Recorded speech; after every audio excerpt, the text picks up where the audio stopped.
നമസ്കാരം. പലതരത്തിലുള്ള സ്നാക്ക് റെസിപ്പീസാണ് ഈ ചാനലിലൂടെ ഞാൻ നിങ്ങളുമായിട്ട് ഷെയർ ചെയ്യാറുള്ളത്. അപ്പോൾ കൂടുതലും കേക്ക്സ്, കുക്കീസ്, അങ്ങനത്തെ മധുരമുള്ള സ്നാക്സാണ് ചെയ്യാറ്. അപ്പോൾ മധുരം ഇഷ്ടമില്ലാത്ത ഒരുപാട് കുട്ടികളുണ്ടാവും, എരിവ് മാത്രം ഇഷ്ടമുള്ളവർ. അപ്പോൾ അങ്ങനെയുള്ളവർക്ക് വേണ്ടിയിട്ടുള്ള ഒരു സ്നാക്ക് റെസിപ്പിയാണ് ഇന്ന് ഞാൻ ഷെയർ ചെയ്യുന്നത്. മൂങ് ദാൽ പക്കോട, അല്ലെങ്കിൽ ചെറുപയർ പരിപ്പ് വെച്ചിട്ടുള്ള പക്കോട. അപ്പോൾ ഇതത്ര ഹെൽത്തി സ്നാക്കല്ല, കാരണം ഇത് ഫ്രൈഡ് സ്നാക്കാണ്. അപ്പോൾ നമുക്കറിയാം, കുട്ടികൾക്ക് എത്ര പറഞ്ഞാലും ഫ്രൈഡ് സ്നാക്സിനോടായിരിക്കും കൂടുതൽ ഇഷ്ടം. അപ്പോൾ ഇടയ്ക്കെങ്കിലും നമുക്ക് അങ്ങനത്തെ സ്നാക്സ് ഉണ്ടാക്കി കൊടുക്കാതിരിക്കാൻ പറ്റില്ല. അപ്പോൾ അങ്ങനെ ഉണ്ടാക്കി കൊടുക്കുമ്പോൾ ട്രൈ ചെയ്യാൻ പറ്റുന്ന ഒരു സ്നാക്കാണിത്. അപ്പോൾ എല്ലാവരും ട്രൈ ചെയ്ത് നോക്കൂ. അപ്പോൾ നമുക്ക് വീഡിയോയിലേക്ക് കിടക്കാം. അപ്പോൾ നമുക്ക് ഉണ്ടാക്കാൻ തുടങ്ങാം. ഇതാണ് മൂങ് ദാൽ, ചെറുപയർ പരിപ്പ്. നമുക്കിത് കടയിലൊക്കെ വാങ്ങാൻ കിട്ടും. ഇത് ഞാനൊരു 4 മണിക്കൂർ വെള്ളത്തിൽ കുതിർത്തെടുത്തു. അതിന് ശേഷം അരിപ്പയിൽ വെച്ച് വെള്ളം മാറ്റിയെടുത്തതാണ്. ഇതിലത്തെ വെള്ളമൊക്കെ കളഞ്ഞതിന് ശേഷം മിക്സിയുടെ ചെറിയ ജാറിലിട്ടിട്ട് അടിച്ചെടുക്കണം.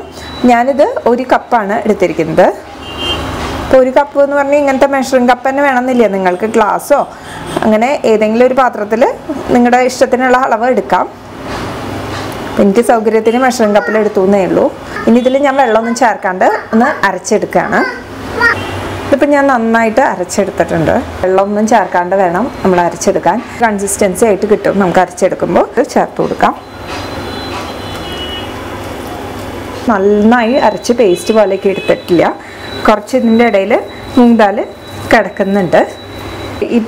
ഈ മൂങ് ദാൽ ഇടയ്ക്ക് കടിക്കാൻ കിട്ടിയ നല്ല ടേസ്റ്റാണ്. ഇനി ഇതിലേക്ക് ചേർക്കേണ്ടത് സവാളയാണ്. സവാള വേണമെങ്കിൽ ചെറുതാക്കി അരിഞ്ഞ് ചേർക്കാം.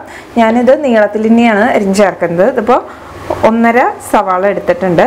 അതിൻ്റെ കൂടെ കുറച്ച് ഇഞ്ചി ചെറുതായി അരിഞ്ഞതും കൂടി ചേർത്തു. ഇനി ഇതിലേക്ക് ചേർക്കേണ്ടത് മല്ലിയില. മല്ലിയില ഇല്ലെങ്കിൽ കറിവേപ്പില, ഏതാണ് ഉള്ളതെങ്കിൽ അത് ചേർക്കുക. ഞാനിപ്പോൾ മല്ലിയിലയാണ് ചേർക്കണേ. അയമോദകം എന്ന് പറയും. ഇപ്പോൾ ഗ്യാസൊക്കെ, പരിപ്പല്ലേ, ഇപ്പോൾ ഗ്യാസൊക്കെ ഉണ്ടാകാനുള്ള ചാൻസ് ഉണ്ട്. അപ്പോൾ ഗ്യാസൊന്നും ഇല്ലാണ്ടിരിക്കാൻ ഈ അജ്വൈൻ നല്ലതാണ് വയറിന്. അപ്പോൾ അത് ചേർത്ത് കൊടുത്തു. ഇനി അതുപോലെ തന്നെ നമുക്ക് കുറച്ച് ജീരകം കൂടി ചേർത്ത് കൊടുക്കാം. ജീരകം 1 ടീസ്പൂൺ വീതമാണ് ഇതൊക്കെ ഞാൻ ചേർക്കണേ. ഇനി ഇത് നന്നായിട്ട് മിക്സ് ചെയ്തെടുക്കണം. അതിന് മുമ്പായിട്ട് നമുക്ക് ആവശ്യത്തിന് ഉപ്പ് കൂടി ചേർത്ത് കൊടുക്കാം. ഞാനിപ്പോൾ ആദ്യം 1 ടീസ്പൂൺ ഉപ്പ് ചേർക്കുന്നുണ്ട്. ഇനി ഇതിലേക്ക് ചേർക്കേണ്ടത് പച്ചമുളകാണ്. അപ്പോൾ ഞാനൊരു 2 പച്ചമുളക് അരിഞ്ഞ് ചേർത്തിട്ടുണ്ട്. ഇനി ഇതിലേക്ക് കുറച്ച് കായം ചേർത്ത് കൊടുക്കാം. 2 നുള്ളു കായം ചേർത്തു. ഇനി ഇത് നമുക്ക് കൈകൊണ്ട് നന്നായിട്ട് മിക്സ് ചെയ്തെടുക്കാം.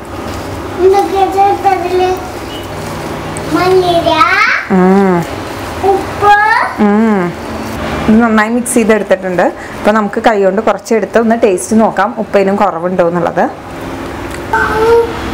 ഇനി ഇതിലേക്ക് ഞാൻ ചമ്മന്തി കൂടി ഉണ്ടാക്കുന്നുണ്ട്. ചമ്മന്തി ഉണ്ടാക്കാനായിട്ട് ഞാൻ കുറച്ച് മല്ലിയില എടുത്തിട്ടുണ്ട്.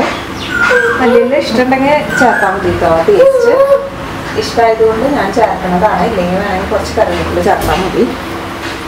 ഇനി അതിലേക്ക് 2 ചുവന്നമുളക്, ഒരു ചെറിയ കഷ്ണം പുളി, കുറച്ച് നാളികേരം കൊത്താണ് ഞാൻ ചേർക്കണേ. നാളികേര കൊത്തും, കുറച്ച് ഇഞ്ചിയും കൂടി ചേർക്കുന്നുണ്ട്. ഇത് നന്നായിട്ടൊന്ന് അരച്ചെടുക്കണം. ഒന്ന് അരച്ചെടുത്തിട്ട് വരാം. നമ്മൾ സാധാരണ ചമ്മന്തി പോലെയല്ല, ഇതിൽ നമ്മൾ മല്ലിയിലൊക്കെ ചേർത്തിട്ടുള്ള കാരണം ഒരു പ്രത്യേക ടേസ്റ്റാണ് ഈ ചമ്മന്തിക്ക്. ഇത് നമുക്ക് ഈ പക്കോടയുടെ കൂടെ കഴിക്കാൻ നല്ല ഒരു കോമ്പിനേഷനാണ്. ഇനി നമുക്ക് ഈ പക്കോട ഉണ്ടാക്കിയെടുക്കാം. ഇപ്പോൾ പാൻ വെച്ചിട്ട് എണ്ണ ചൂടായിട്ടുണ്ട്. ഇതിലേക്ക് നമുക്ക് കുറേശ്ശെയായിട്ട് ചേർത്ത് കൊടുക്കണം. മീഡിയം ഫ്ലെയിമിൽ വെച്ചിട്ട് വേണം ചെയ്തെടുക്കാനായിട്ട്. അപ്പോൾ മീഡിയം ഫ്ലെയിമിലേക്ക് മാറ്റിയിട്ട് കുറേശ്ശെ ചേർത്ത് കൊടുക്കാം. ഇത് മിക്സ് ചെയ്ത് വെച്ചതിന് ശേഷം അധികം നേരം വെക്കരുത്. അപ്പോൾ തന്നെ നമ്മളിത് കുക്ക് ചെയ്തെടുക്കണം. അല്ലെങ്കിൽ നന്നായിട്ട് ആ ഉപ്പിൽ നിന്നുള്ള വെള്ളമൊക്കെ ഇറങ്ങും, നല്ല വാട്ടറിയാവും. അപ്പോൾ നമ്മൾ ചെയ്യുന്നതിന് മുമ്പ് മാത്രം അത് മിക്സ് ചെയ്ത് വെക്കാൻ പാടുള്ളൂ. അത് ഇത് മാത്രമല്ല, ഏത് പക്കോടയുടെ റെസിപ്പി ആണെങ്കിലും.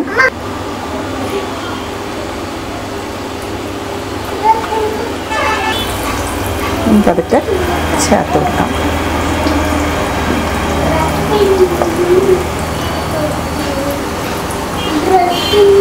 പക്കോട ആകുമ്പോൾ അങ്ങനെ ഷേപ്പൊന്നുമില്ല, നമ്മുടെ ഇഷ്ടമുള്ള മാതിരി ഇട്ട് കൊടുക്കാം. ഇത് നന്നായിട്ടൊന്ന് ആയി വരണം. കളർ നന്നായി മാറി വരും. അതുപോലെ തന്നെ ഈ ബബിൾസ് ഒക്കെ നന്നായി കുറഞ്ഞു വരും. അപ്പോൾ നമുക്കിതൊന്ന് മാറ്റി മറിച്ചിട്ട് കൊടുക്കാം.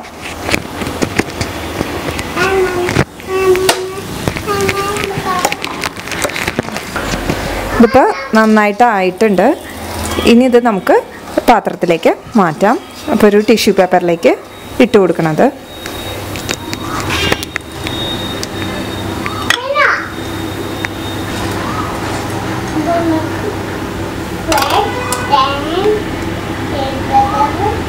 ക്രിസ്പി ആയിട്ടുള്ള നമ്മുടെ പക്കോട റെഡി. ഇത് ഈവനിങ് സ്നാക്കായിട്ട് കുട്ടികൾക്ക് കൊടുക്കാം.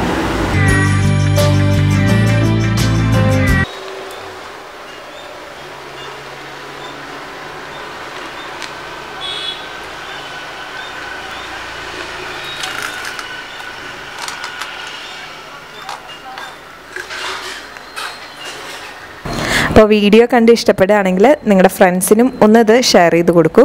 അതുപോലെ FB പേജായ മംഷെഫ് ലക്ഷ്മി കൂടി ഒന്ന് ലൈക്ക് ചെയ്യൂ. ഇനിയും ഇതുപോലെയുള്ള റെസിപ്പീസായിട്ട് ഞാൻ വരാം. അതുവരേക്കും നന്ദി, നമസ്കാരം.